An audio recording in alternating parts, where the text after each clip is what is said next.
Well, now to the scandal over the NSA surveillance of foreign leaders, and the Wall Street Journal reporting President Obama didn't know about it until recently. When asked about it, he wouldn't confirm or quite deny it either. People wonder, how is it you didn't know about the cell phones being looked at or listened to, and why you didn't know, and who should have told you? Well, first of all, I'm not confirming a bunch of assumptions that have been made in the press. So the NSA controversy, the latest in a long line of scandals in which the Obama administration denies that the president had knowledge of, or at least at the time that they were happening.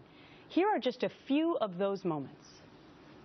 He's indicated that he was not aware of what was happening in Fast and Furious. Certainly I was not. Well, let me take the IRS situation first. I first learned about it from the same news reports that I think most people learned about this. I can assure you that I certainly did not know anything about the IG report before the IG report had been leaked through press.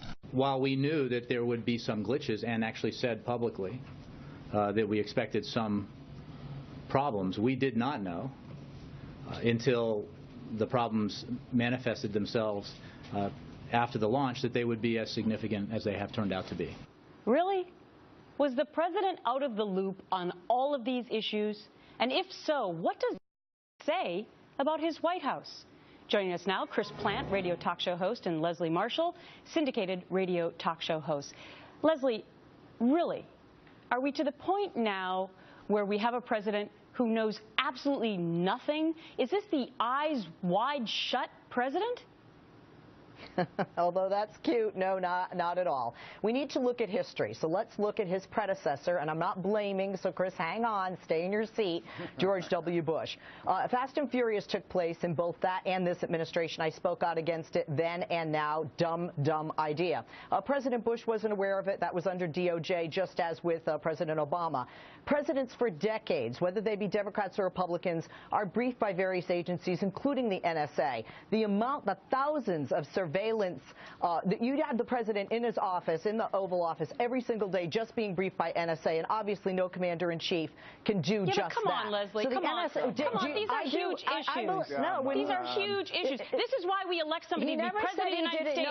This is why I'm not president of the United States. It's why you're not. It's why Chris is not. This is because this is the most important job in the world. And you're telling me that the president of the United States should not know who we are spying on, our allies, should not know about the IRS scandal, should not know about Benghazi, should not know about Fast and Furious, should not know about Obamacare rollout? Chris. Well, honestly, I mean, it's comical, it's absurd, it's laughable. Who's the real president if he doesn't know about these things?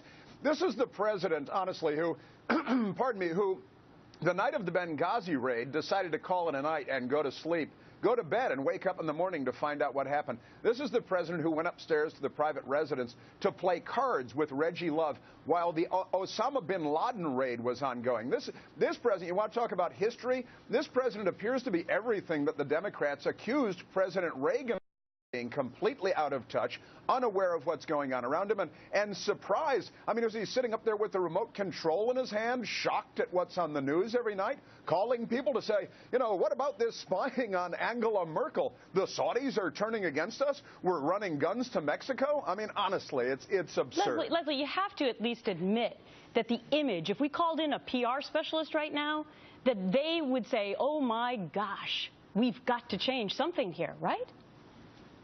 Well, honestly, if they hear the attacks from people like my friend Chris on the right, yes, but maybe from Democrats on the left like myself, no.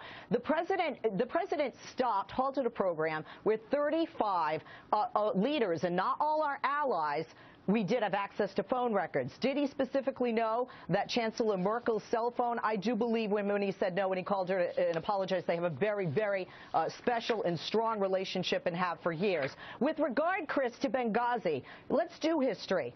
President Bush was reading a children's book, didn't know we were under attack. Oh, for How could God's President sake, Obama really? be that much more clairvoyant than President Bush? Or President Franklin Delano Roosevelt when we're attacked by an enemy? I'm not sure that's exactly a fair analogy. No, you're missing the point. It is. The point is that the terrorists president kill knew Americans here and overseas. No president has a crystal ball. Chris? The president knew that the ambassador was under attack and then decided to go to bed. The president authorized the bin Laden raid and went upstairs to the residence to play cards with Reggie Love. If this were a Republican president, he would have been nailed to a piece of wood long ago. All of this is completely unacceptable. Wow. Yes. That's a pretty strong statement. You're still attacking Bush. Then how come during the Bush administration there were 22 embassy workers killed, 7 embassies attacked? And I never debated you on those.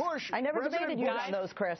President Bush didn't call it a day. And this is how the American people feel right now. I'm sure of it. They just the answers, right?